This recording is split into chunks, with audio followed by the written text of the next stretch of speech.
surtout mes frères qui pensent qu'on accompagne. On n'accompagne personne.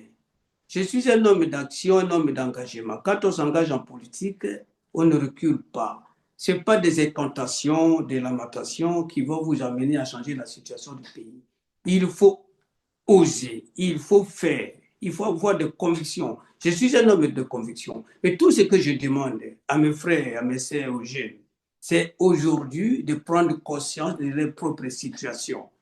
Parce que même si les gens sont des spécialistes de la fraude, si tout le monde massivement vote ou votera pour leur candidat de choix, le type passera. Quand on s'engage dans un combat politique, il y a quand même le minimum de dispositions qu'il faut prendre. Cela ne se dit pas au téléphone, on a fait plutôt sur... À la télé, vous voulez dire? Oui, mais voilà. moi, je vous posais la question sur les moyens que vous avez pour protéger vos résultats. Je fais ici allusion à ce qui s'est passé en 2016. Vous avez été candidat, vous l'avez rappelé tout à l'heure. Alors, en 2016, on a vu les candidats de l'opposition qui avaient gagné l'élection. Tout le monde le Ils sait. sont en De prison. toute façon, voilà, Denis Sassou Nguesso avait perdu à Pointe-Noire, Brazzaville, Caïd, Olivier, voilà, dans le Niari, partout il avait perdu, mais curieusement, ils se sont maintenus, bon, il s'est auto-proclamé. En 2021, nous avons vu un candidat qui était, mais vraiment favori, je parle ici de Guy-Brice Parfait Parfait. Kalisa, que vous connaissez Parfait. très bien, malheureusement qui est décédé le jour même de l'élection présidentielle, le 21 mars 2021. Or, nous avons une disposition dans la Constitution, il y a un article 70 qui voudrait que dans de telles circonstances, que l'élection soit annulée et soit reprise. Malheureusement, là aussi, on a vu comment Denis Sassou Nguesso s'est imposé, il s'est auto-proclamé. Et donc, moi, je repose donc ma question de tout à l'heure. Je sais que après, je ne sais pas si c'est abusé, mais Denis Sassou Nguesso ne peut pas gagner une élection au Congo. Ça a été démontré juste au sortir de la conférence nationale. Il avait perdu toutes les élections. Le PCT avait perdu toutes les élections. Le PCT devient champion juste après son retour au pouvoir par coup d'État militaire. On peut tout comprendre. Donc, Denis Sassou Nguesso, je peux mettre ma main au feu, ne peut jamais gagner une élection transparente. Ça, c'est connu. Et ces méthodes aussi sont connues, vous l'avez dit tout à l'heure. Avez-vous donc des moyens pour protéger vos résultats au cas où? Voilà ma question. J'ai pris toutes les dispositions pour que cela soit ainsi. On ne peut pas éduquer ou réinsérer les enfants à la mort. Quand on est les parents qui ont fait ces enfants-là, quel est leur sentiment? Même quand vous dites, vous savez, dans la vie, il faut considérer la fin. On ne sait jamais la fin des choses. On ne sait jamais comment ça va se terminer un jour. Ce que nous commettons, nos parents, peut-être qu'un jour, nos enfants vont en pâtir. On ne sait jamais. Parce que l'histoire reste. L'histoire reste. Moi, je suis au courant de certaines familles qui se constituent en partie civile ou autre. Mais demain, ça peut peut-être aujourd'hui, si ça ne se passe pas aujourd'hui, si ça ne se passe pas demain, tôt ou tard, l'histoire va réveiller les choses. Donc, je ne pense pas que ça soit une bonne chose. Moi, aujourd'hui, je veux vous le dire, l'année prochaine, j'aurai les responsabilités de la nation congolaise en tant que bâtisseur. Ça suffira. Ah, vous serez élu. C'est ça. Je serai président du Congo l'année prochaine. Que vous le croyez ou pas, vous êtes libre. Donc, je peux Je le déjà vous serai. appeler Monsieur le Président. Je le serai. Je le serai. Que vous ne le croyez, vous êtes libre de faire ce que vous voulez, de penser comme vous voulez. Ça, c'est pas mon problème. Mais moi, ce que je sais, c'est que nous allons prendre la destinée de cette nation. Et comme nous allons prendre la destinée de cette nation, lorsque il y a des choses qui sont mal faites, il faut les dénoncer, il faut aussi repartir les responsabilités. Dès lors que vous avez des collaborateurs, vous savez que cette voie n'est pas la bonne, vous le laissez faire. Ça, c'est un piège. C'est un piège. Je répète ce mot, c'est un piège.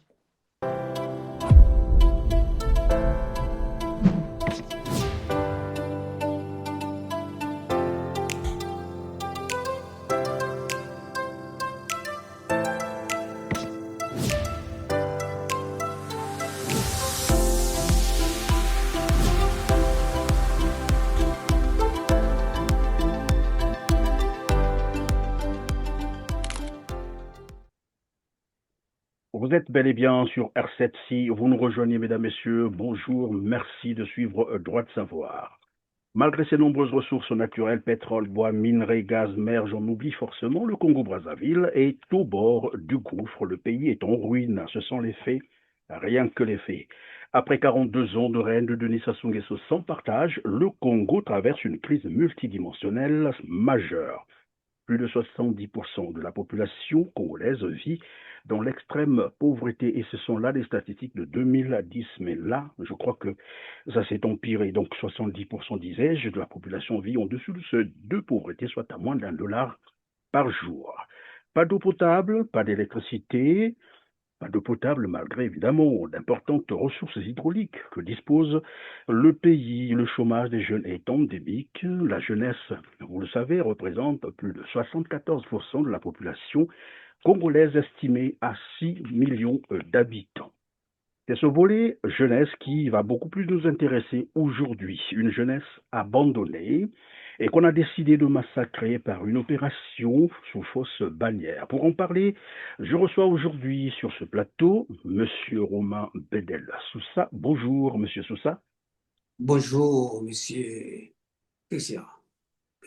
Merci d'être avec nous sur R7, ancien conseiller politique du président, professeur Pascal Lissouba, fondateur du parti bâtisseur de la Maison Congo, BMD, voilà, ancien militant des droits de l'homme, c'est ça, conseiller départemental des plateaux, président du comité de résistance et d'action pour le Congo, le CRAC, ancien candidat aux élections présidentielles de 2009 et 2016. Ai-je oublié quelque chose d'important dans votre présentation? Oui, mais je vous parlerai de tout ça.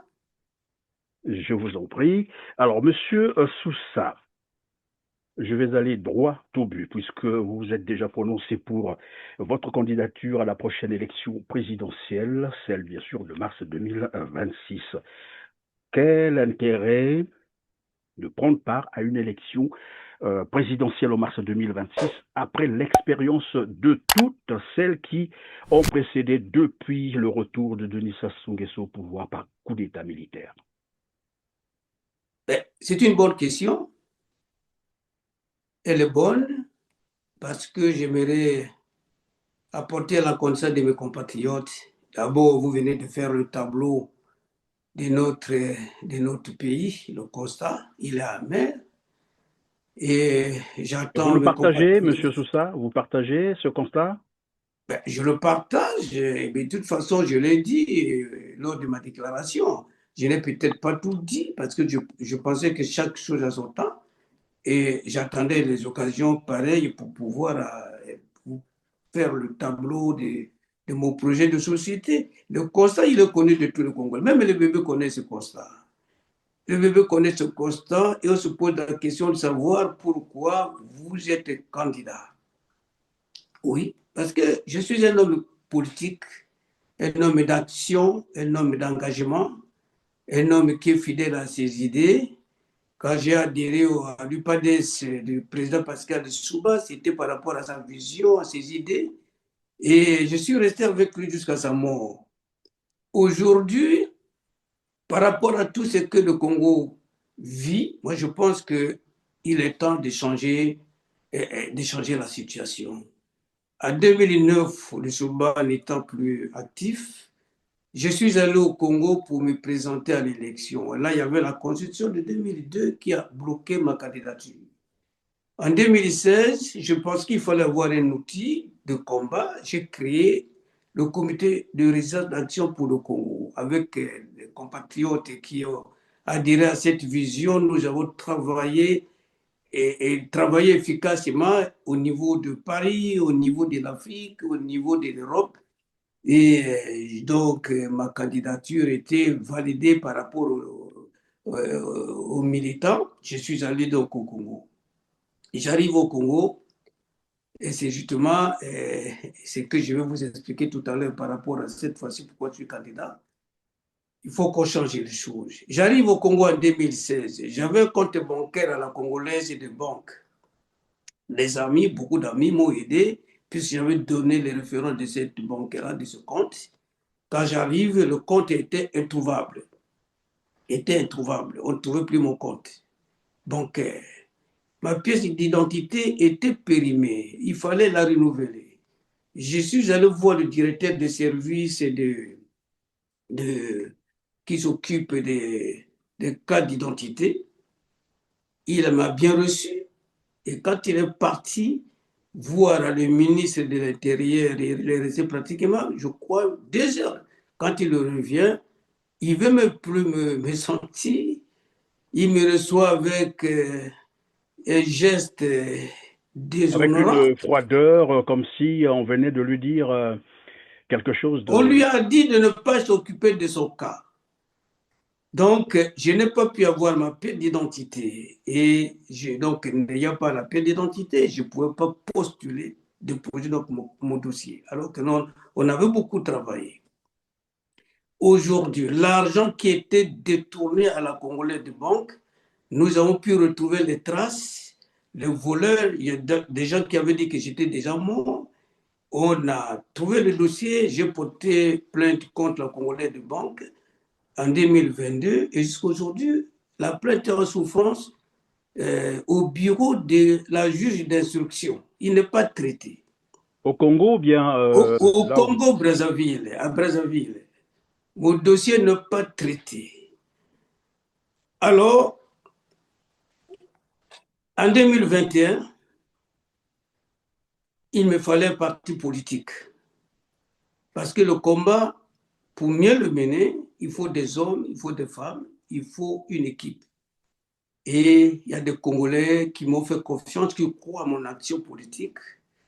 Ils sont venus, nous avons fait une assemblée générale le 9 janvier. On a déposé les dossiers à la préfecture. On nous a donné l'attestation du dépôt de dossier avec une mission d'implanter le parti et nous l'avons implanté dans tout le pays. Le BMC est implanté dans tous les départements du Congo. Malheureusement, malgré le fait que le parti est implanté et on a des fédérations qui existent, qui fonctionnent, la direction de la DST a reçu les instructions, je ne sais pas si de son ministre, pendant 5 ans, on ne nous donne pas le récépissé. Le parti est planté dans tout le pays. Oui, mais il y a Donc, une disposition, pardon, Monsieur Soussa, il y a une disposition qui prévoit que 6 mois après la demande, même si le récépissé n'est pas encore sorti, on considère que le parti, voilà, peut commencer ses activités. la loi sur les partis politiques le dit clairement. Et c'est ce que nous sommes en train de faire. Nous sommes en train de faire, ils ont bloqué le dossier pendant 5 ans à la préfecture. Nous avons déposé tous nos dossiers avec tout ce qu'il faut. C'est ce que nous sommes en train de faire. Bon, donc, au regard de tout cela, ce comportement, je ne sais comment le qualifier, ce comportement. On ne peut pas laisser le pays dans cet état. Ça ne peut pas continuer comme ça. Alors, les compatriotes qui disent pourquoi il est candidat. Oui, je suis candidat. Je ne suis pas là toujours en train de crier. Je ne suis pas une cigale, je ne suis pas un perroquet, je suis un homme d'action. Le combat, il faut le mener sur le terrain. Sur le terrain, en 2022, mes compatriotes, donc les filles d'Abba, ont demandé que je sois leur candidat à la députation et aux élections locales. C'est ce que je fais. Je suis parti, je fais des élections. J'ai gagné les élections à Bala. Ils ont pris les jurnes, les ont amenés au Oyo pour déclarer mon concurrent vainqueur. Et j'ai été quand même élu conseiller départemental avec celui qui était sur ma liste. Donc, on a pu avoir 2 conseillers. J'ai fait le recours avec toutes les preuves à l'appui. Ce recours, nous étions une trentaine de candidats comme ça, et ce recours n'a pas été pris en compte. Ils n'ont même pas pris en compte. On est allé devant le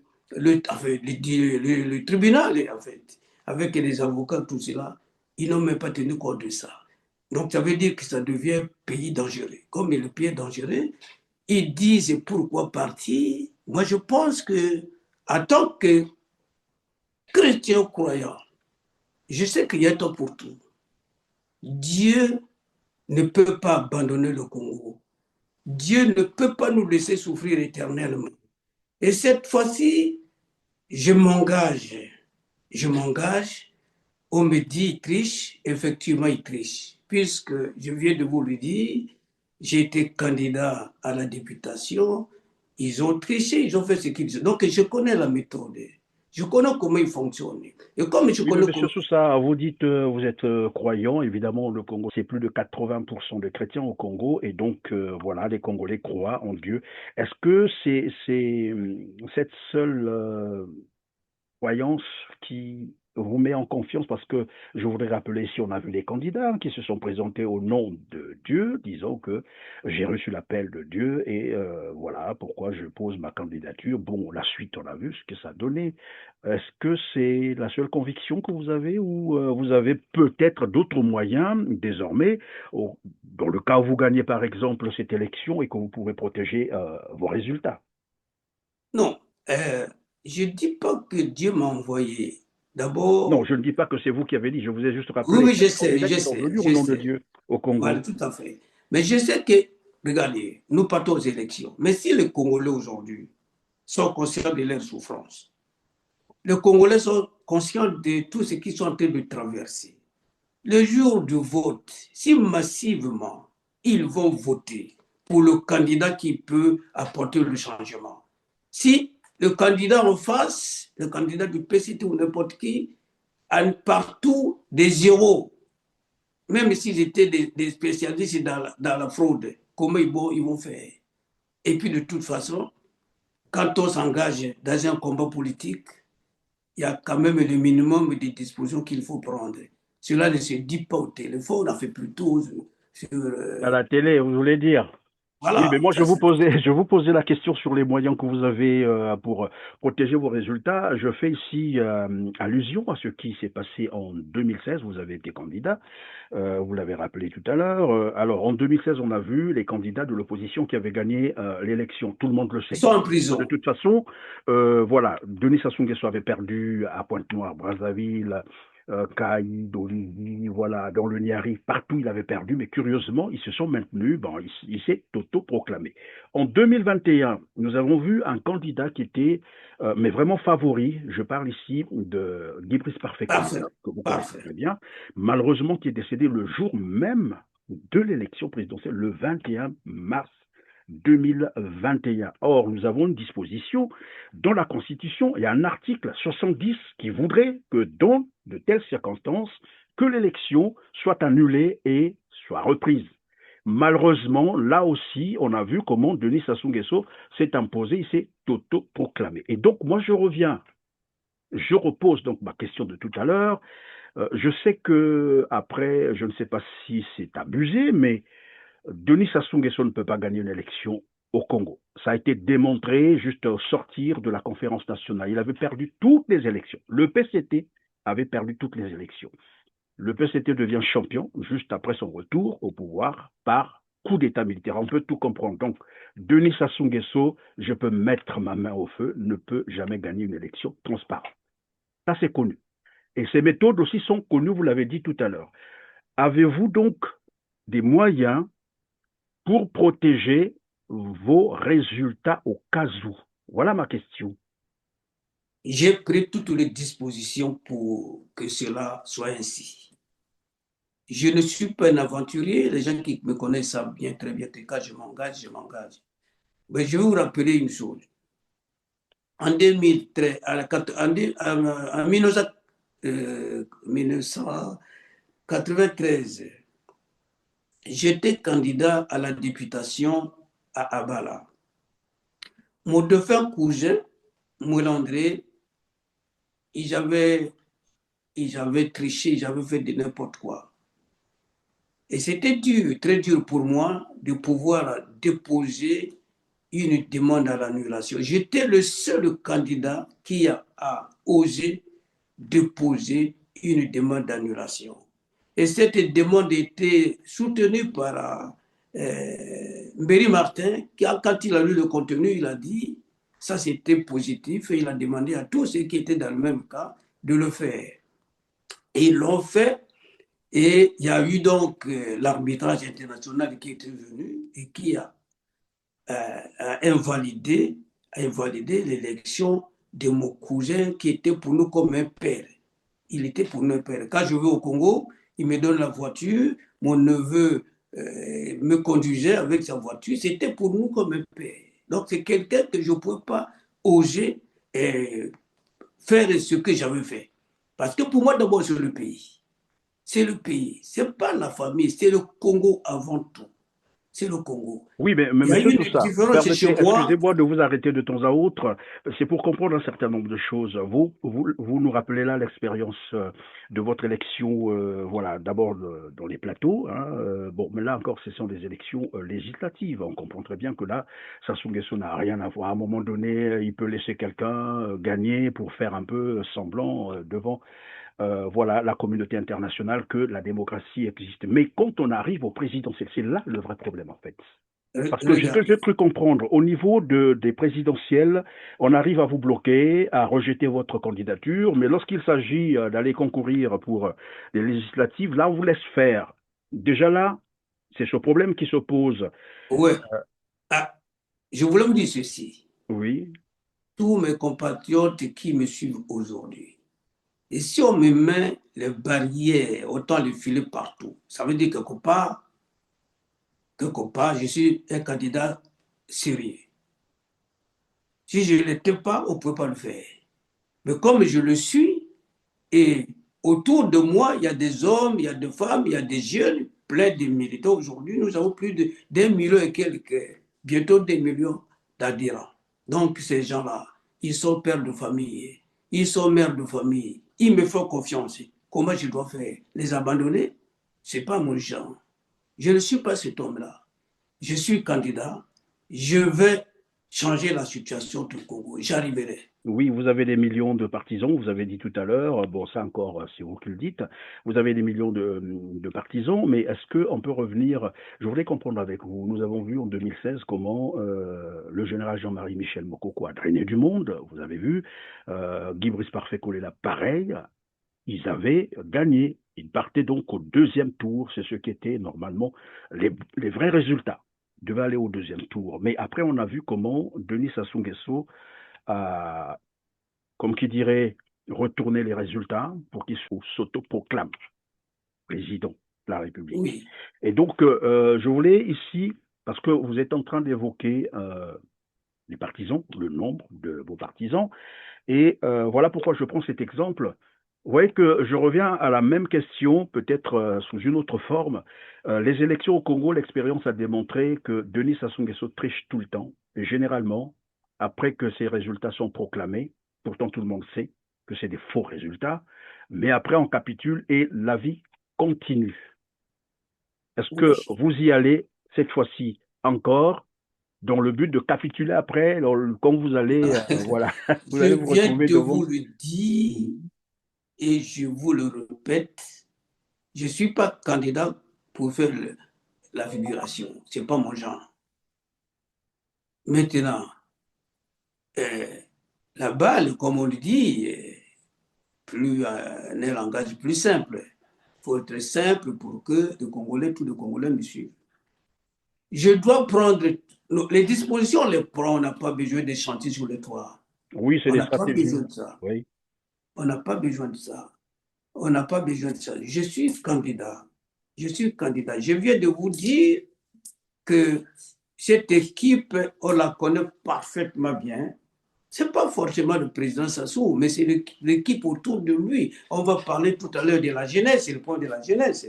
Ce sont ceux qui veulent pas. Ils ont tellement pillé le pays.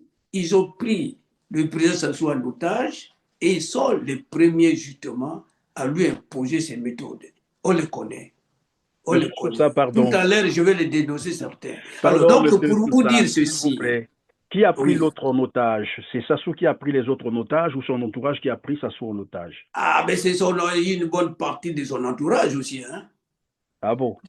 Oui, une bonne Hmm. partie de son entourage. Hein? Écoutez, regardez, puisqu'on va en parler tout à l'heure, c'est le point sur la jeunesse. Et vous avez parlé de l'extermination de ces jeunes-là.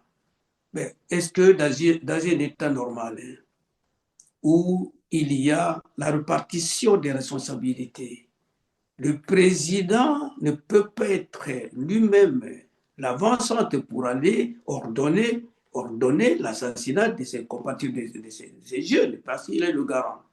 Il est le garant, c'est lui qui le protège. Mais s'il est arrivé là, c'est parce qu'il est piégé aussi par les siens. Il n'y a pas un ministre de l'Intérieur au Congo. Nous avons la police, nous avons la gendarmerie. Depuis quand vous avez vu dans un État, vous qui menez beaucoup d'enquêtes, dites-moi, c'est l'État où la garde présidentielle devient la garde mercenaire pour assassiner les compatriotes. Vous avez déjà vu ça où? Merci, Si je Monsieur peux pas. Souta. Revenons donc sur votre cursus professionnel d'abord, parce que le candidat qui concourt à l'élection présidentielle devrait, bon, enfin, pour ceux qui vous découvrent, hein, vous n'êtes pas nouveau sur la scène politique, mais il y a beaucoup plus de jeunes maintenant là, dans l'ordre de 18 ans, 20 ans, ceux-là qui iront voter, se prononcer aux urnes. Est-ce que vous pouvez nous rappeler votre cursus professionnel? Très bien. Ben, c'est une bonne question. Dans mon parcours professionnel, je suis et me voir fier d'avoir été décoré 2 fois dans mon pays, par l'État congolais. Par l'État congolais, je suis entré à l'ONPT par concours, 3 mois de période d'excès. La période d'essai est finie, on m'a mis à la disposition de l'équipe de Alcatel Thompson qui a installé le faisceau héritier sur l'axe nord. Et j'étais donc le représentant de l'ONPT au cours de ces chantiers. Bon, à la fin des travaux, pendant que j'étais avec eux, j'avais pris les précautions de noter les failles qui ont été observées. Et quand j'arrivais à Brazzaville pendant la remise aux clients les équipements, j'ai fait rapport pour dénoncer ce qui a été mal fait. Et cette attitude a mérité, m'a fait valoir une reconnaissance au niveau de l'État congolais. Donc, ma contribution a fait que je sois décoré médaille d'honneur par l'État congolais en 82. Ensuite, je suis revenu en Europe, je suis venu étudier. Et arrivé ici, j'étais étudiant à Paris-Sorbonne, j'ai préparé l'UE d'organisation et de gestion management. Et au cours de cette étude, je suis allé faire des recherches chez Alcatel. Il y avait une crise là-bas. C'était le moment où il devait y avoir le transfert des unités, une partie des unités de production à Cherbourg et à Nanterre. Bon, et donc la formation, les compétences que j'avais acquises lors de ma préparation de mon dossier sur la gestion du management, le dossier de projet, ça m'a permis justement d'avoir les outils nécessaires, les clés nécessaires pour proposer à la direction d'Alcatel les solutions qu'il lui fallait parce que les syndicalistes voulaient faire échouer ce projet.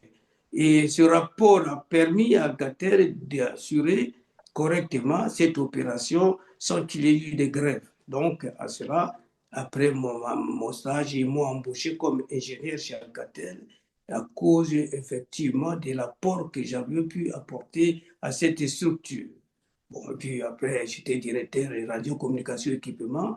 J'ai dû interrompre toute ma carrière ici pour aller au Congo quand le président de Souba m'a sollicité pour aller travailler à ses côtés à Brazzaville. Maintenant, pendant ma mission auprès du président de Souba, en tant que son conseiller, j'ai fait ce que beaucoup d'autres Congolais n'ont pas pu faire parce que je suis le père qui a introduit les jumelages ophtalmiques au Congo.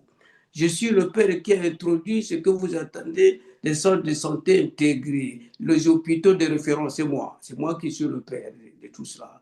Donc, j'ai initié ça par rapport au projet du jumelage de Dabala, l'hôpital de Dabala, et puis de Mossenju aussi. Et ces réalisations ont fait en sorte que l'État congolais pense encore à moi et j'ai été décoré. J'ai été décoré par rapport à tout cela. Alors, donc, mon parcours au niveau du Congo, il était reconnu par rapport à mon apport, c'était reconnu. Au niveau de la France aussi, c'était reconnu, puisque l'État français sait que j'ai mené beaucoup d'activités dans le domaine même humanitaire qu'on aura peut-être certainement l'occasion d'aborder concernant le point des jeunes. Oui, ben, Donc, monsieur Sousa, il est arrivé également que vous parcouriez le monde, presque le monde entier, en qualité de défenseur des droits de l'homme, c'est ça? C'était quoi? Sous quel oui, label? parce que euh, ayant vécu ce que nous avons vécu au Congo C'est quoi pendant la concrètement? guerre, Ceux qui nous suivent ne sont pas forcément congolais. Est-ce qu'on peut bon, rappeler tout ça? absolument, ayant vécu ce que nous avons vécu au Congo, j'ai failli être tué le 15 octobre, euh, le 15 octobre 1997 au Palais. J'étais pratiquement l'un des rares Congolais avec compagnon de Pascal Lissouba qui était resté au Palais. Au sortir de là, par la grâce de Dieu, quand je suis arrivé ici, euh, il était question pour moi, puisque cela s'est servi toujours depuis mon jeune âge, l'aide et le social. Et j'ai créé cette ONG, Solidarité et Action de coopération pour les services et le développement. Et cette association m'a permis d'effectuer pas mal, beaucoup d'opérations humanitaires, les droits de l'homme, défense des droits de l'homme, des pauvres, l'insertion en Afrique, ici en Europe. Donc, c'était jusqu'aujourd'hui, je suis toujours d'ailleurs président de cette institution qui me permet justement de mener à bien les actions humanitaires au niveau de la France et au niveau de l'Afrique. Donc, c'est à ce titre-là que je fais ce voyage-là, que Et c'est je pars. c'est ce titre aussi qui vous a permis de vous faire un grand réseau international, c'est ça? Il y a ça aussi, il y a le volet politique. Le volet politique, je me suis engagé en politique, je dois avoir des relais, je dois, parce que j'ai un projet de société, comment je l'amènerai à bien si je ne connais personne dans ce monde et si je ne suis pas ce qui se passe dans ce monde. Donc, j'ai voyagé plusieurs fois aux États-Unis, en Europe, partout, j'étais partout, en Afrique.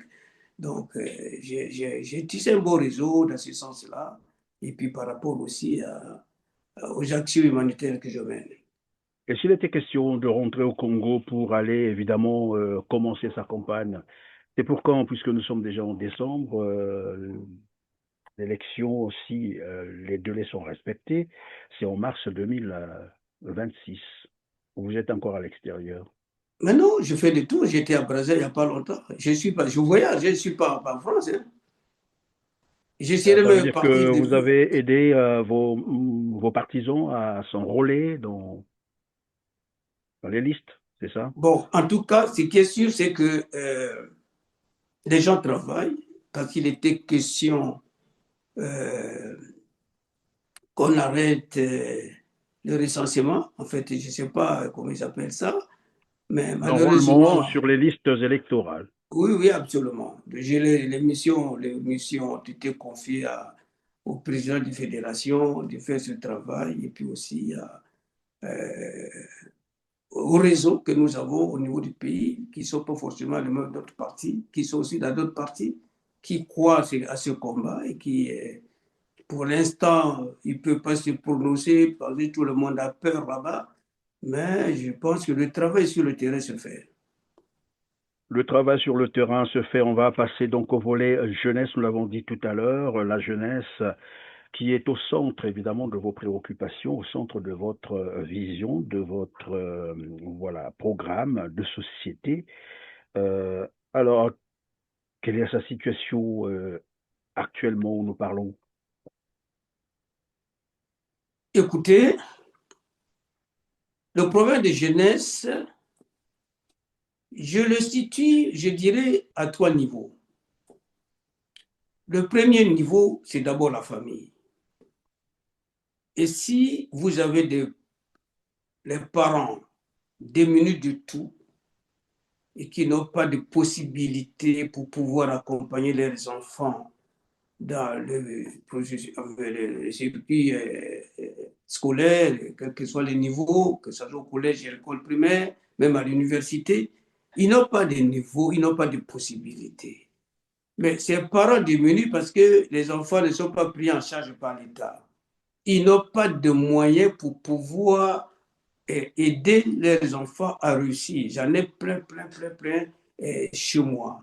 Et il y a aussi cette histoire des enseignants, vous l'avez évoqué.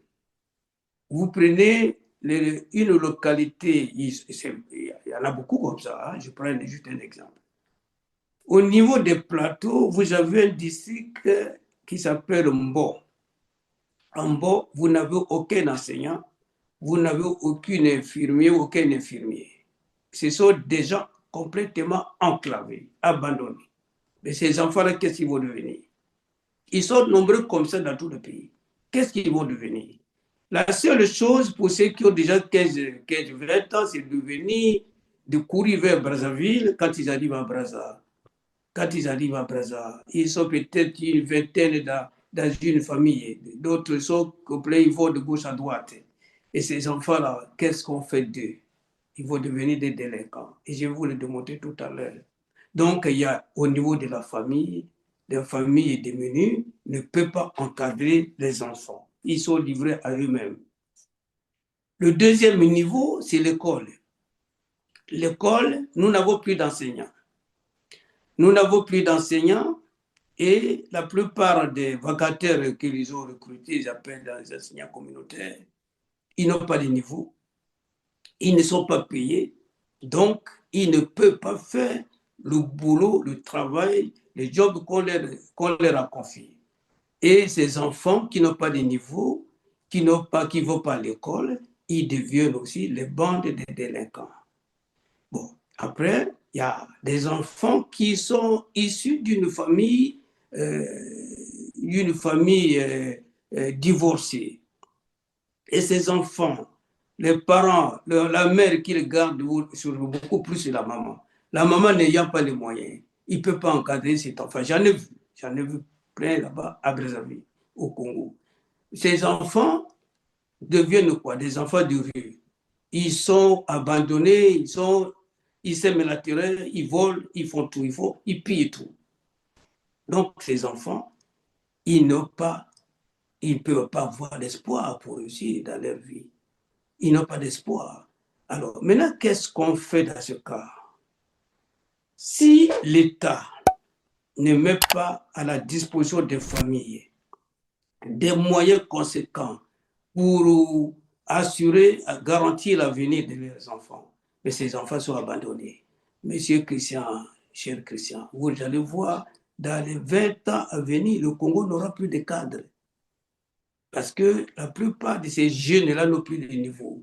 Nombreux, quand ils sollicitent venir ici en Europe, ils ne peuvent pas avoir accès parce qu'ils n'ont pas de niveau. Mais un pays qui n'a pas formé ses cadres, comme à l'époque,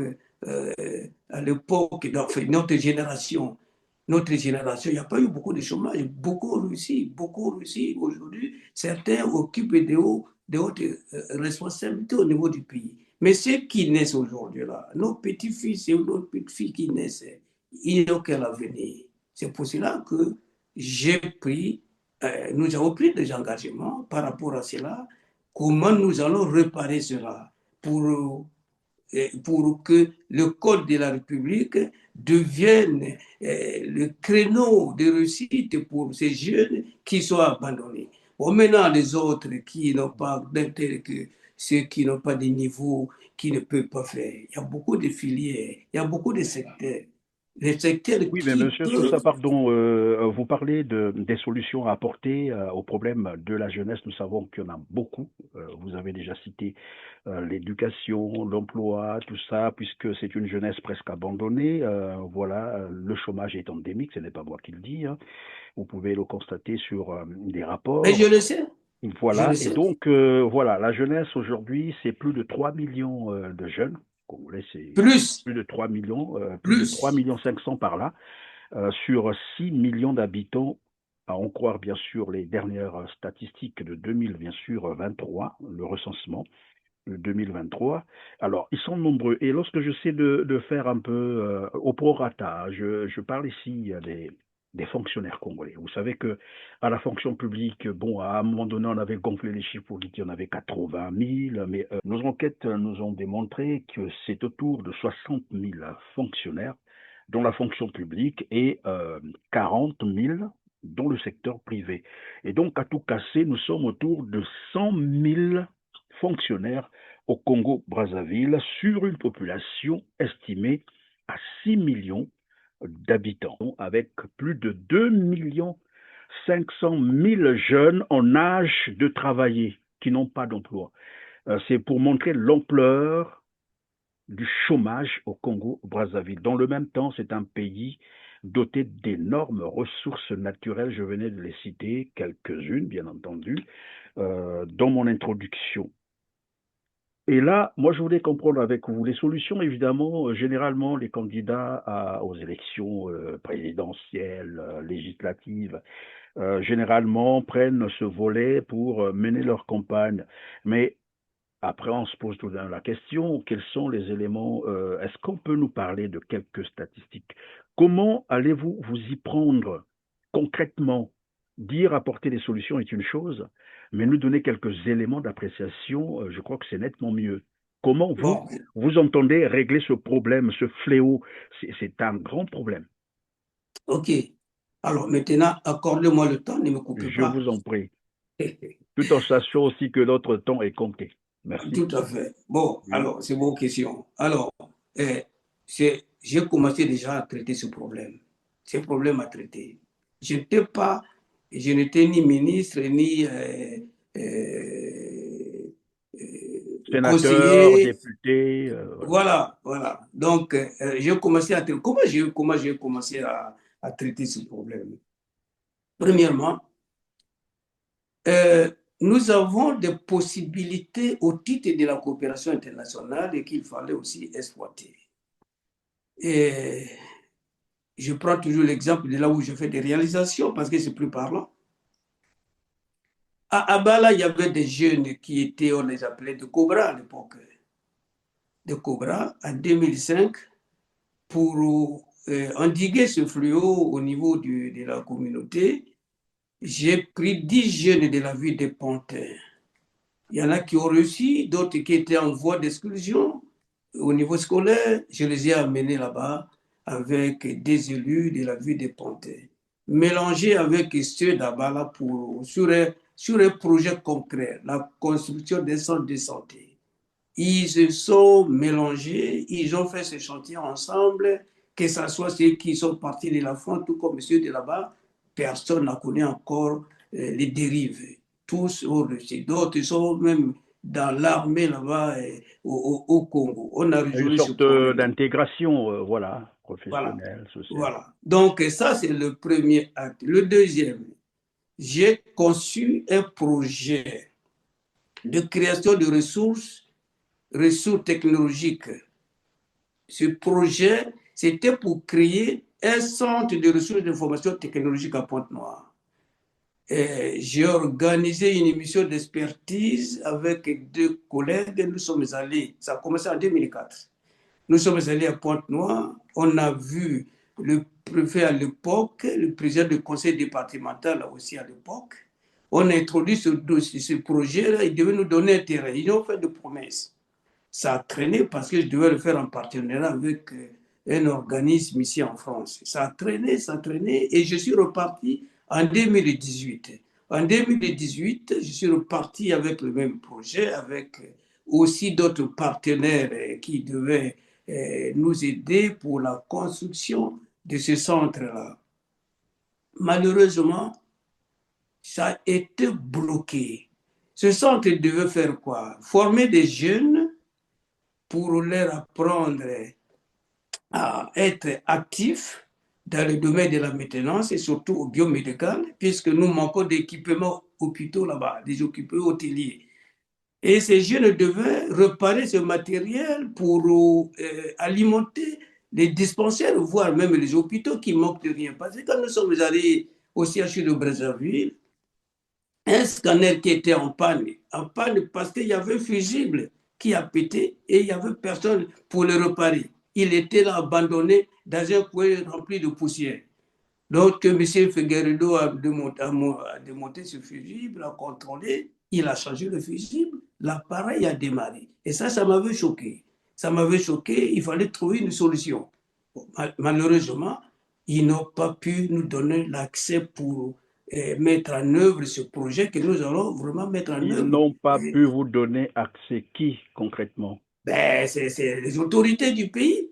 Le ministre Pierre Michel, il était ministre de la formation technologique. Nous avons signé avec lui une convention pour démarrer ce projet-là. Après, il était affecté comme ambassadeur sur au Sénégal quelque part. Les gens qui sont venus non plus, ni la préfecture, le préfet Honoré, je crois, Honoré Paca, je l'ai vu en 2018 avec une équipe qui était partie avec moi pour relancer ce projet. Bon, c'était pas à son niveau, c'était au niveau du conseil départemental. Mais jusque-là, le terrain qui nous était promis n'a jamais été octroyé. Bon, ensuite, en 2018, toujours conscient de la souffrance de ces jeunes, et surtout, quand je suis allé à l'ambassade de France, je sais que chaque année, on met à la disposition de l'État congolais un fonds pour accompagner les membres de la société, les organisations de la société civile qui ont des projets bancables. Et j'avais toutes les informations parce que j'étais reçu là-bas. À cette fort de ces informations, j'ai monté un projet pour organiser un forum sur le renforcement des compétences de la société civile. Nous avons sollicité le ministre délégué à la décentralisation à l'époque, monsieur le ministre, je ne sais plus comment il s'appelle là. Oui, le temps de retrouver son nom, vous allez peut-être vous en Oui, bon, souvenir. ok. Alors, donc, je l'ai vu, il était tout à fait d'accord. Il avait une lettre de partenariat, on devait monter. On a fait ce projet-là, on a monté ce dossier. Donc, 2 semaines avant que les partenaires qui devaient aller là-bas pour animer ce forum arrivent, ben, nous avons été bloqués par le ministère des Affaires étrangères Donc, congolais. finalement, je suis en train de comprendre que vous avez une volonté de faire les choses, mais l'État congolais ne veut rien savoir. Vous êtes à tous les niveaux. S'y Et oppose. ce que j'ai aussi compris, c'est que finalement, au Congo, on peut, voilà, ben, trouver des solutions pour la jeunesse congolaise. Et là, vous nous évoquez quelques projets, vous avez même Je parlé de... continue. Oui, oui, on Je va continuer, continue. mais nous sommes tenus par le temps, nous avons d'autres Oui, oui, volets, bon, mais nos mais parce que vous m'avez téléspectateurs, demandé j'espère, les solutions. ont Vous compris m'avez votre demandé livre. les solutions. Quand on va arriver, comment on fait? Mais on fait, c'est simple. D'abord, Oui. une forte décentralisation qui va mettre en place les moyens au niveau du département. Nous allons créer des centres de vie. Nous avons là déjà un projet, l'école des bâtisseurs, justement, qui va prendre en compte tout cela, former ces jeunes-là, les encadrer, avoir des référents, chercher même les conseillers qui vont accompagner ces jeunes dans leur parcours d'insertion. On a déjà tout prévu. Ce que je fais ici en France, on va faire ça au Congo. Ça sera Donc, la vous êtes même en train de chose. dire, Monsieur Soussa, que aujourd'hui, lorsqu'on parle d'un chômage endémique des jeunes, c'est juste une volonté manifeste de ce régime de ne rien faire pour la jeunesse. C'est ça. Ben, Sinon, il y a écoutez, bien des solutions. il y a des solutions. Écoutez, les jeunes, lorsque vous le formez, nous avons au pays, peut-être pas à la mer, on a donné ça aux étrangers qui sont en train de vider tous les poissons au niveau de la mer. Mais il y a des poissons qui meurent de vieillesse dans le fleuve là-bas au niveau de notre pays. Former les jeunes dans le domaine de la pêche, former les jeunes dans le domaine de l'agriculture, surtout celui-là. Mais nous avons un peu milieu monétaire agricole. Les contrôleurs agricoles, ça n'existe plus. Mettez le paquet là-dessus, formez les jeunes dans ces domaines-là, formez les jeunes dans le domaine de l'élevage. Moi, je suis allé à Mauritanie, je suis allé voir ces pêcheurs-là, comment ils sont organisés, les peuls, comment ils sont organisés pour l'élevage. Il y a beaucoup de créneaux pour faire ça. L'école des métiers, comme je venais de vous le dire. former des jeunes dans les écoles de métiers qu'ils vont apprendre à réparer même la climatisation, à réparer, faire des petites réparations mécaniques, et puis aussi, pourquoi pas, dans l'objectif de ça des ressources, c'était aussi acheter des véhicules frigorifiques, taper ces véhicules, les jeunes formés pourront acheter des vivres aux crescentes de maintenance pour aller vendre dans les zones reculées où les gens meurent de faim. Ce n'est pas les solutions qui manquent. C'est question de volonté politique, Alors, tout si les simplement. solutions ne manquent pas, Monsieur Soussa, ma question peut paraître bête, mais bon, chez nous, comme on dit dans notre jargon, il n'y a pas de mauvaise question. Oui, il n'y a pas de mauvaise question. Alors, le Congo, nous savons tous, et ce n'est qu'un rappel, hein, on a dilapidé 14 000 milliards, c'est quand même 5 ans d'années budgétaires congolais. Dans ce même pays, il y a beaucoup de détournements, beaucoup, 6 dignitaires ont détourné 5,5 500 milliards de francs CFA qu'ils ont planqués dans les paradis fiscaux. C'est le rapport Panama Papers, les gens peuvent aller encore consulter. Beaucoup d'argent est dilapidé, planqué dans les paradis fiscaux. Dans le même temps, les ressources naturelles, les ressources économiques sont gagées. Je parle du pétrole, le bois, les minerais, tout ça c'est gagé. Tout à l'heure, vous avez dit même la mer est prise en otage par voilà, des entreprises étrangères, mais parce que c'est le Congo qui leur a cédé la mer. Tout a été gagé sur 10 ans, 20 ans. Une fois au pouvoir, et c'est possible bien entendu, comment allez-y vous y prendre puisque les ressources sont gagées, il n'y a plus d'argent. Vous savez que maintenant là, ce n'est pas moi qui le dis, hein, on a tous suivi le ministre des Finances qui disait que le Congo n'a plus de ressources financières, même pour financer son avenir, l'avenir de nos enfants, disait-il. Vous savez, euh, de 2012, je dirais, jusqu'à 2015, j'ai la carte avec moi ici, le graphique, qui m'a été remis chez Total. Total avait financé les projets que j'ai amenés, campagne de vaccination à Balak. J'ai amené plus de 40 élèves, infirmiers, médecins, tout cela. Bon, 80, les 90% étaient financés par Total, hein, pour réaliser ce projet-là. Alors, donc, euh, les solutions, nous n'avons pas connu de diversification économique. On s'appuie seulement sur le pétrole et sur le bois. Mais je viens de vous citer d'autres créneaux, d'autres secteurs. L'agriculture, voilà, Voilà, voilà. l'environnement, tout ça, vous Les avez mines, l'emploi. même les mines, les mines aussi. Les nouvelles Hein. technologies aussi, surtout que maintenant tout Voilà, le monde voilà, parle de voilà. l'intelligence artificielle, oui. L'intelligence artificielle. Hein. Bon, nous, on travaille déjà sur ce projet ici. On travaille sur ça avec les amis. Alors, pour dire qu'il y a pas mal, beaucoup d'opportunités, on ne doit pas que ça. De toute façon, nous n'allons pas trop compter sur ce pétrole. Mais le tourisme, qu'est-ce que nous avons? 0% de taux au niveau du tourisme. 0%. Comment pouvez-vous penser qu'un pays comme le Congo ne puisse pas avoir des touristes alors que nous avons tout pour visiter? Donc, il y a d'autres secteurs qui peuvent être exploités, mis en valeur pour rendre le Congo rayonnant, le Congo dynamique. Hein? Il y a des secteurs. C'est question d'intelligence. Il faut connecter les intelligences pour pouvoir trouver des solutions. Et des solutions idoines par rapport à la situation qui traverse notre pays. Cette jeunesse-là, si vous mettez le paquet à l'intérieur, ça dit que dans les départements, vous mettez des moyens financiers conséquents là-bas. Mais ils vont partir, ils seront obligés de partir. Même au niveau de l'artisanat, qu'est-ce que nous avons? On n'a quoi? Rien. On n'a rien. On n'a rien. Et vous allez dans les plateaux, par exemple, et à l'époque, c'était le département qui était très fort au niveau de l'artisanat. Tout est par terre. Tout Tout est est par par terre. terre. Les usines, vous pouvez créer les usines d'Ignam, de Gamboma ou vous créez partout. Il y a la pomme de terre. Il y a pas mal, beaucoup de choses. Développer la pomme de terre, développer l'Ignam, donner des activités aux femmes et aux jeunes. Vous verrez que nous allons sortir de cette situation.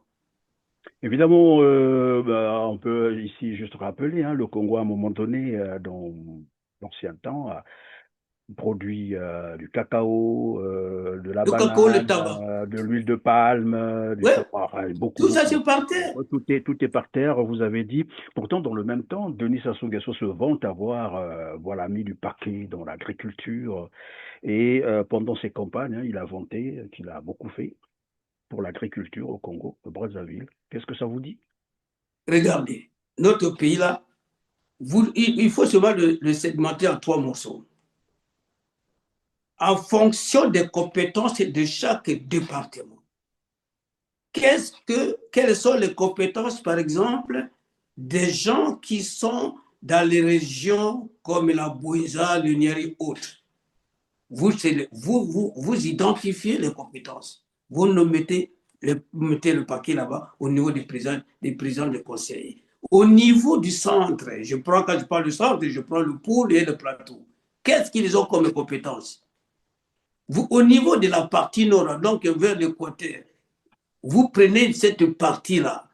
Qu'est-ce qu'ils ont comme compétences? Vous parlez de café, vous parlez du cacao. Le café est très demandé actuellement aujourd'hui. Mettez le paquet. Mettez le paquet au titre de la politique de décentralisation. Mettez le paquet. Vous allez voir que qu'en mettant en compétition ces régions, vous les mettez en compétition. Celui qui vole, qui détourne le faux, au lieu de le laisser au niveau des ministères où il détourne tout, donnez l'argent au département. Et avec un système de contrôle strict, vous allez voir que le Congo, à peu de temps, va s'en sortir. Va s'en Le sortir. Congo, en peu de temps, peut s'en sortir. Je reviens sur la jeunesse ici. J'aborde donc le volet, voilà, estudiantine, hein, les étudiants congolais. Vous le savez, l'université est en grève et c'est des grèves à répétition. Chaque année, c'est comme ça, deux, trois, quatre grèves en une seule année et cela impacte négativement sur la formation de nos étudiants. Mais ça ne s'arrête pas là. Ceux qui sont envoyés à l'étranger, vous connaissez leurs conditions. Ils sont parfois à 4 ans sans bourse, abandonnés dans cette misère et je me demande parfois comment ils font pour survivre. Les jeunes filles, vous savez, parfois se De la livrent souffrance. malheureusement, donc je ne peux pas trop insister là-dessus. Mais au niveau du Congo, lorsqu'on regarde après donc l'université, vous avez aussi voilà le lycée, le collège et autres. Pas plus tard qu'avant-hier, ce sont les enseignants communautaires dont je vous faisais état tout à l'heure, qui ont menacé d'aller à la grève. Eux aussi, c'est pareil. Chaque année, il y a des menaces de grève comme ça va en grève, ça revient. Tout le temps, il y a des grèves. Dans l'éducation, bon, l'université, je vous ai dit, c'est pareil. Ils n'ont pas un statut particulier. Les enseignants sont très, très mal traités au Congo-Brazzaville, comme les retraités d'ailleurs aussi, qui sont très mal traités.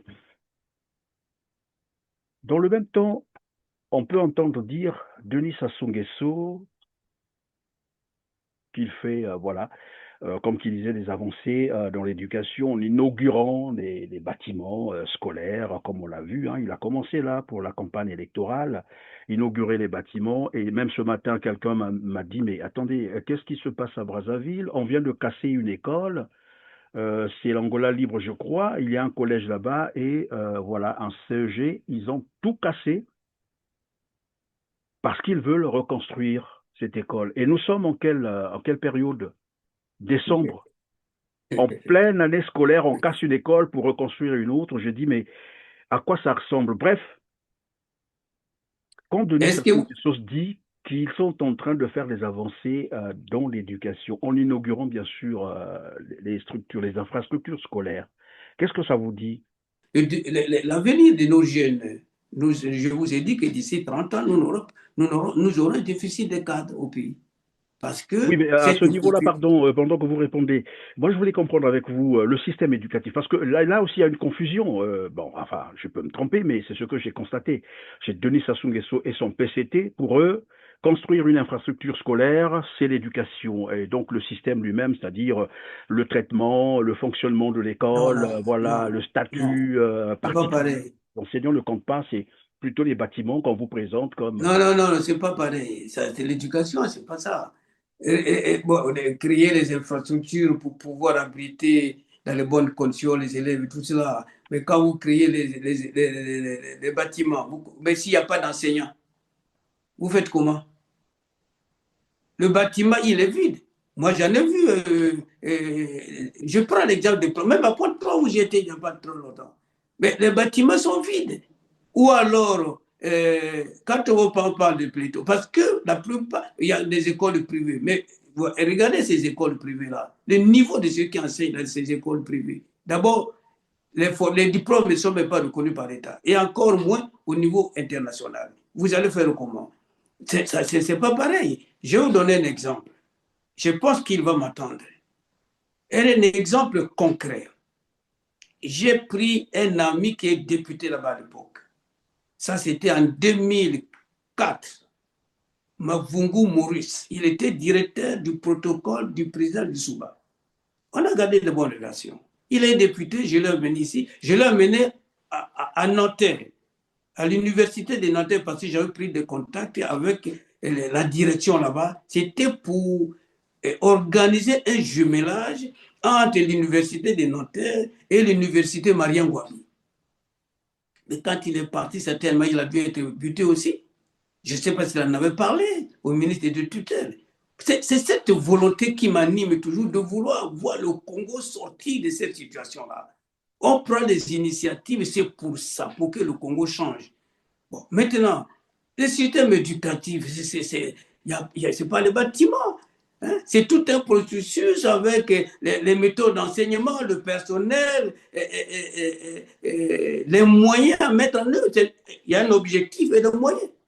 Le couple objectif-moyen doit accompagner la mission que vous confiez aux enseignants, que vous confiez à l'administration de l'établissement. Mais s'il n'y a pas tout cela, bon, l'habitude de casser les bâtiments là-bas, ce n'est pas d'aujourd'hui.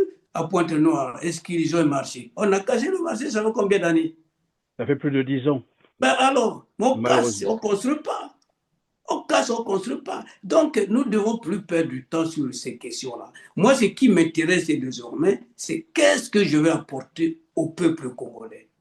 Quelle est Qu'est-ce ma que vous vision allez pour donc le... apporter à cette jeunesse estudiantine? Y a-t-il une manière de trouver rapidement une solution à J'ai ces étudiants, aussi un bien du projet, Congo que ceux qui sont à l'extérieur?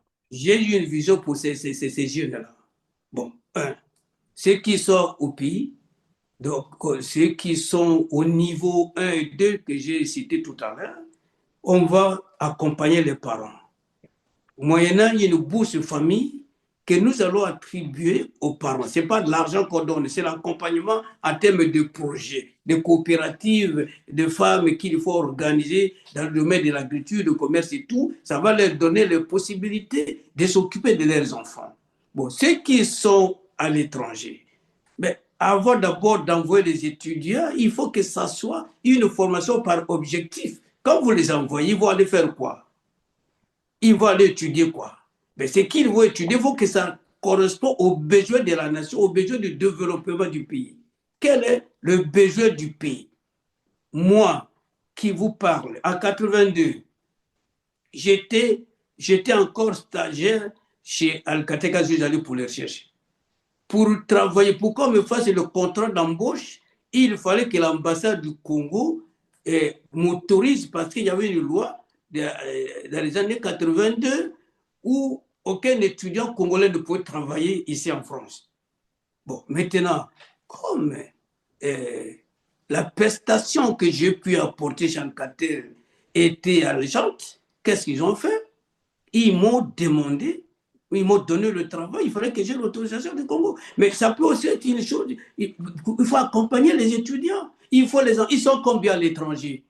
Ils sont combien à l'étranger qu'on a envoyé dans tel pays? Mais s'ils sont à l'étranger, vous savez qu'un enfant d'autrui que vous envoyez à l'extérieur, qui souffre, les filles peuvent se livrer dans des bêtises, les garçons aussi pareil. Donc, c'est pour l'honneur du pays, ce n'est pas possible. Il faut respecter le pays, il faut respecter la nation.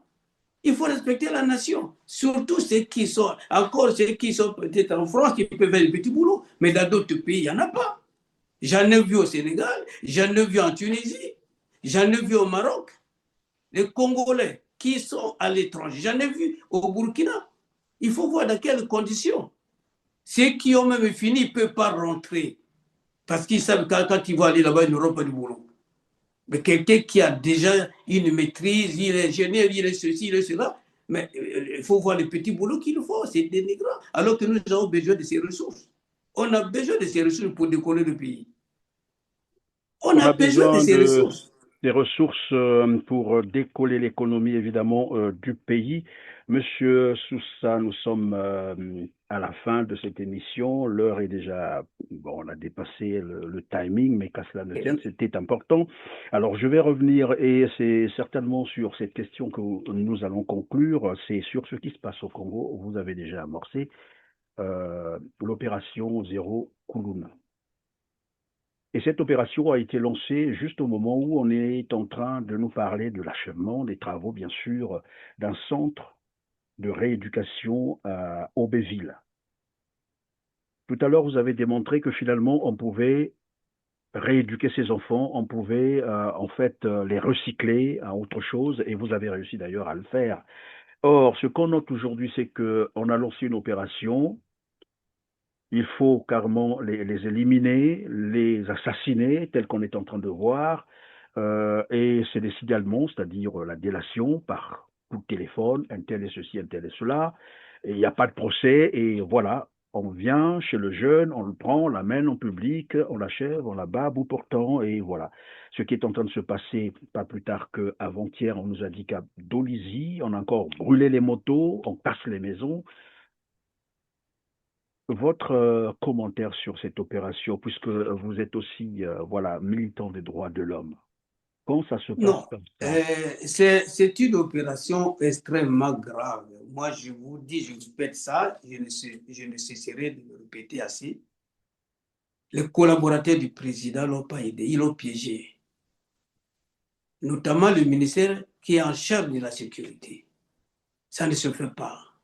Parce que je connais plein, et même autour de moi, j'ai perdu beaucoup de neveux là-bas au pays préservé, à Pointe-Noire aussi. Il y a des innocents qu'ils viennent prendre, ils l'amènent, il ne revient plus. C'est un départ sans retour. Et les maisons des gens qui ont souffert pendant des années, avec des sacrifices, construire une maison, vous venez vous casser parce que vous trouvez enfant. Mais ça, c'est pas possible. Ça, c'est pas rendre service au président. Parce que c'est pas leur mission. C'est pas leur mission. Alors donc, on ne peut pas éduquer ou réinsérer les enfants à la mort. Quand on est, et les parents qui ont fait ces enfants-là, quel est leur sentiment? Même quand vous dites, vous savez, dans la vie, il faut considérer la fin. On ne sait jamais la fin des choses. On ne sait jamais comment ça va se terminer un jour. Ce que nous commettons, nous parents, peut-être qu'un jour, nos enfants vont en pâtir. On ne sait jamais. Parce que l'histoire reste. L'histoire reste. Moi, je suis au courant de certaines familles qui se constituent en partie civile ou autre. Mais demain, ça peut peut-être aujourd'hui, si ça ne se passe pas aujourd'hui, si ça ne se passe pas demain, tôt ou tard, l'histoire va réveiller des choses. Donc, je ne pense pas que ça soit une bonne chose. Les gens qui ont fait ça, qui ont entraîné le président dans cette voie, si ce sont ses Oui, mais monsieur conseillers, Sousa, vous avez tendance à disculper le président, alors que lui-même l'a dit, l'a c'est lui qui dit, a l'a ordonné, dit. il a avoué. Pourquoi est-ce qu'on Oui, continue de non, le non, disculper comme ça? non, c'est pas ça. Moi, aujourd'hui, je veux vous le dire, l'année prochaine, j'aurai les responsabilités de la nation congolaise en tant que bâtisseur. Ça suffira. Ah, vous serez élu, c'est ça. Je serai président du Congo l'année prochaine. Que vous le croyez ou pas, vous êtes libre. Donc, je peux Je le déjà vous serai. appeler monsieur le président. Je le serai. Je le serai. Que vous ne le croyez, vous êtes libre de faire ce que vous voulez, de penser comme vous voulez. Ça, c'est pas mon problème. Ben, moi, ce que je sais, c'est que nous allons prendre la destinée de cette nation. Et comme nous allons prendre la destinée de cette nation, lorsque il y a des choses qui sont mal faites, il faut les dénoncer, il faut aussi repartir les responsabilités. Dès lors que vous avez des collaborateurs, vous savez que cette voie n'est pas la bonne, vous le laissez faire. Ça, c'est un piège. C'est un piège. Je répète ce mot, c'est un piège. Merci, monsieur Romain Soussa, d'avoir été avec nous sur R7. Quelqu'un me disait, tu es un présumé délinquant, c'est tuer la vérité, tuer la justice. C'était pour conclure sur le volet, bien sûr, lutte contre le banditisme. Alors, je vous laisse donc les 2 secondes qui nous restent pour conclure. Probablement que vous avez un message tout à fait particulier à adresser aux Congolais, Bon, particulièrement, mon, sinon à nos téléspectateurs. mon message au peuple congolais, surtout mes frères qui pensent on accompagne personne. Je suis un homme d'action, un homme d'engagement. Quand on s'engage en politique, on ne recule pas. Ce n'est pas des incantations, des lamentations qui vont vous amener à changer la situation du pays. Il faut oser, il faut faire, il faut avoir des convictions. Je suis un homme de conviction. Mais tout ce que je demande à mes frères, à mes sœurs, aux jeunes, c'est aujourd'hui de prendre conscience de leur propre situation. Parce que même si les gens sont des spécialistes de la fraude, si tout le monde massivement vote ou votera pour leur candidat de choix, le type passera. Et le type passera. Donc, si c'est moi, je passerai. Alors, ce que je demande aux gens, il faut qu'ils votent massivement au lieu de pleurer, au lieu de se plaindre. Le vote, c'est une arme. Ça se joue là-bas dans les urnes. C'est tout ce qu'il faut faire. Mais si on a peur, on recule, on fuit, on fuit, on fuit. Après, vous plaignez, ça souhaite, ça souhaite. Non, non. Si ça ne vous empêche pas, même il y a la terreur, il y a la brutalité, il y a les menaces. Mais écoutez, si vous vous engagez en politique, vous ne pouvez pas avoir peur de la mort de toute façon. On fait la politique, c'est la vie ou la mort. Quand on s'engage en politique, il y a toujours des risques. Il faut assumer les risques. Moi, j'assume mes risques. J'assume mes risques. Donc, je suis candidat et je veux apporter le changement au pays. Je veux bâtir la maison Congo, une maison où chacun aura du repos. Parce que c'est une maison commune. Nous n'avons plus d'identité, nous n'avons plus de repères. On parle des enfants, c'est question de morale. Les enfants sont devenus comme des enfants qui sont éduqués, je ne sais pas dans quelle forêt. Parce qu'ils n'ont plus de repères. Ils n'ont plus de repères. Il faut recadrer des choses et ramener les gens à la maison. Ramener les gens à la maison. C'est-à-dire que la maison Congo, la citoyenneté, chacun doit avoir sa part dans cette maison-là. Chacun aura sa clé dans cette maison. Tu as ta chambre, tu as ta clé, tu as les mêmes droits. Vous partagez les mêmes droits. Une maison commune où chacun a son mot à dire, à sa part de gâteau, et ça doit être celle-là. C'est celle-là que je veux bâtir, avec une justice équitable, une décentralisation qui permettra le développement du pays. Les droits humains, c'est très important. Une force armée au service de la nation pour protéger le pays. C'est pour protéger le pays. Ce n'est pas pour tuer les Congolais, mais c'est pour protéger les Congolais. C'est ça, cet État que moi, auquel je rêve. C'est cet État-là que nous allons bâtir. Une administration où la probité morale doit être la règle d'or. Nous allons mettre tout à plat. On va tout réformer. On va réorganiser l'administration congolaise. On fera la guerre au tribalisme, au vol, à la corruption. Ça va être ça. Nous allons le faire. Nous allons le faire. On a des clés pour le faire. On a des moyens pour le faire. On a cette volonté. C'est dont on a besoin des hommes intègres, comme moi. Moi, je suis intègre. Je suis intègre. Total m'a donné beaucoup d'argent, je n'ai dépensé aucun centime. Pour faire le centre de santé, construire l'hôpital d'abord, la France, la mission française de coopération m'avait donné 150 millions. Je n'ai dépensé aucun centime. Je n'ai même pas construit une maison pour moi-même, ni pour ma famille. Voilà. Il faut des gens comme ça. Il faut des gens comme ça. Et c'est ce que nous allons faire. Les voleurs, nous allons les mettre hors d'état de nuit. Voilà, voilà, c'est Vous ce allez que les je veux. mettre en Donc, prison et vous allez les traduire devant la justice. En tout cas, merci, monsieur Romain Bedel Soussa. Je rappelle évidemment que vous êtes ancien conseiller politique du président Pascal Lissouba, fondateur du parti bâtisseur de la Maison Congo, BMD, ancien militant des droits de l'homme, conseiller départemental des plateaux, président du comité de résistance et d'action pour le Congo, le CRAC, ancien candidat aux élections présidentielles de 2009-2000. 16 et maintenant vous vous êtes également prononcé pour l'élection présidentielle prochaine, mars 2026. On vous souhaite bon succès. Président du parti Les Bâtisseurs de la Maison Congo. Merci et Voilà, bonne faut chance. préciser ça. Mesdames, Messieurs, merci de nous avoir suivis. Cliquez sur le petit pouce en l'air juste en bas de la vidéo. Partagez massivement cette émission et dites-nous en commentaire ce que vous en pensez. On se rend rendez-vous pour la toute prochaine fois. Merci et merci de votre fidélité.